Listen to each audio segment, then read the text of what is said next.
Good evening, investors. Welcome back with me, Madhavi, on KleverStock, serving you the latest updates for the closing bell this evening.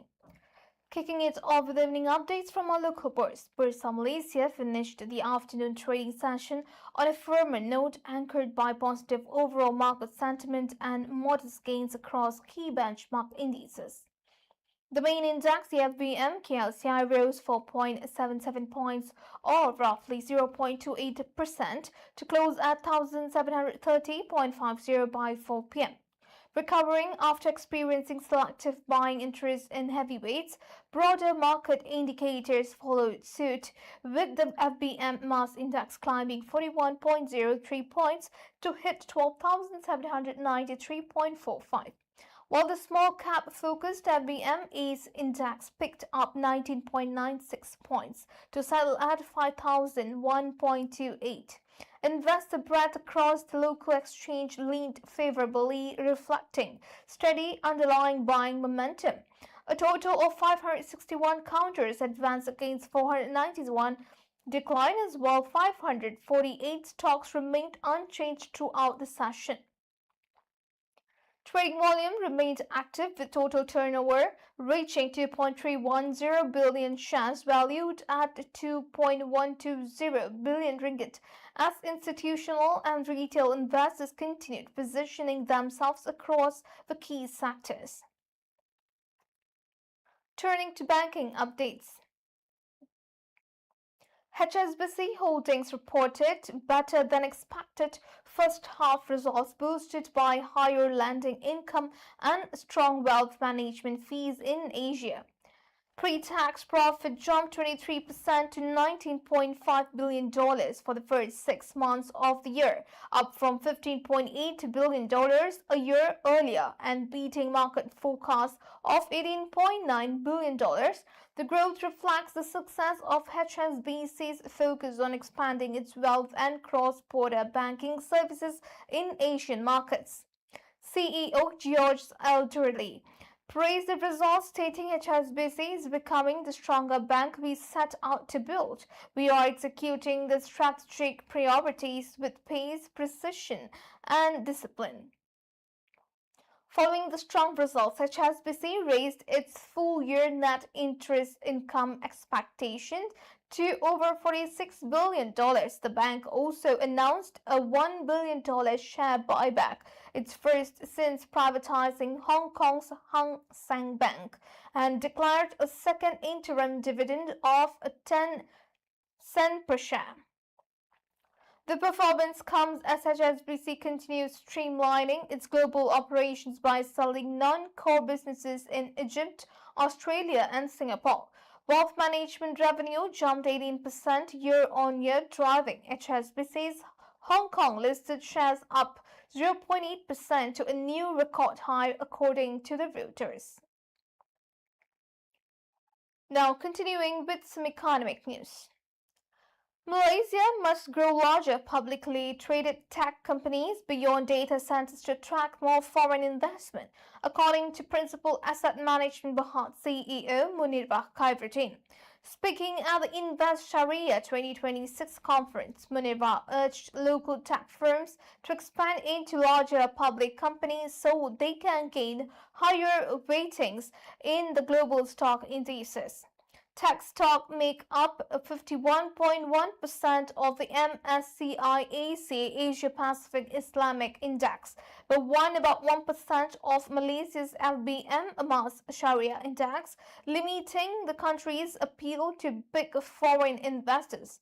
Munirah asked, "We are doing well in semiconductors, but can these companies have a bigger market capitalization?" Adding that one or two technology initial public offerings are not significant enough. To scale local firms, the recommended co-investments are partnership, drawing inspiration from regional tech hubs like South Korea, Taiwan, and Japan. Beyond tech expansion, Munirah pointed to AI, healthcare, and digitalization as major growth drivers. She noted that cloud adoption is essential for AI, while Malaysia's aging population, expected to reach aged society status by 2030, will fuel demand for AI-driven healthcare. Ultimately, she emphasized that higher industry standards, modernization, and talent development are key to winning foreign capital. When you want to attract money to our shores, it is really about standards, modernization, and talent, she concluded. Moving on to the corporate front.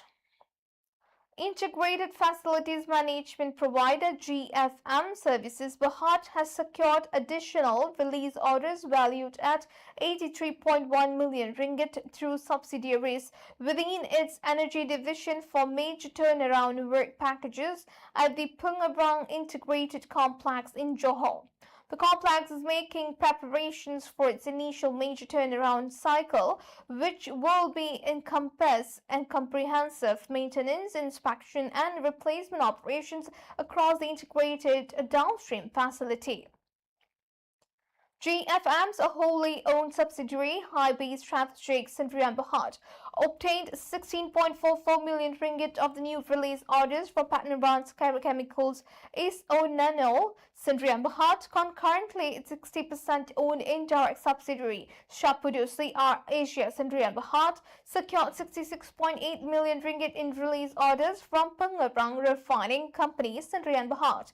The group stated that these latest release orders fall under its established turnaround main mechanical and maintenance mechanical static contract with the operational work scheduled to commence in 2027. This latest award follows an earlier announcement on July 10, 2026 when GFM secured 148.2 million ringgit in release orders, with the latest allocation with group's total work package value for the upcoming PIC turnaround cycle has reached 231.3 million ringgit. In addition to High-Bay and SCRA, GFM's energy division includes HIMS Integrated Services Sdn Bhd, a 51% owned joint venture with Singapore-based oil and gas solutions provider Mun Siong Engineering Limited. GFM Group Managing Director Ruslan Nordin in a statement said the latest awards demonstrate the depth of expertise and complementary capabilities that the group has developed across its energy division. They also reinforce GFM's position as a trusted service provider within Malaysia's downstream oil and gas industry. And rounding off today's closing bell with energy crisis updates. Oil prices rose 1% on Tuesday, rebounding from a previous steep drop as market doubts grew over prospects for a diplomatic solution to the US-Iran conflict. Brent futures climbed $1.02 or 1.2% to $84.79 a barrel, recovering part of the previous session's 7% plunge. US West Texas Intermediate crude gained 46 cents or 0.6%, reaching $80.80 per barrel. The earlier price decline followed statements from US President Donald Trump indicating he would pause new strikes on Iran to pursue a deal regarding Tehran's nuclear program and the reopening of the Strait of Hormuz. However, market optimism faded after Iranian Foreign Ministry spokesman Esmail Baghei denied that any negotiations were occurring or scheduled. ING analysts warned that the earlier sell-off appeared premature given persistent uncertainty and the risk of further escalation. Meanwhile, shipping hazards remain high along major trade routes. The United Kingdom Maritime Trade Operations flagged an incident off Oman after a cargo vessel was struck by an unknown projectile and several supertankers diverted around southern Africa. Analysts noted that the ongoing threats and key maritime choke points continue to prevent oil prices from fully shedding their geopolitical risk premium. And that's a wrap for Closing Bell Updates with me, Madhvi. Thank you, investors. We shall catch up in the next session. Goodbye.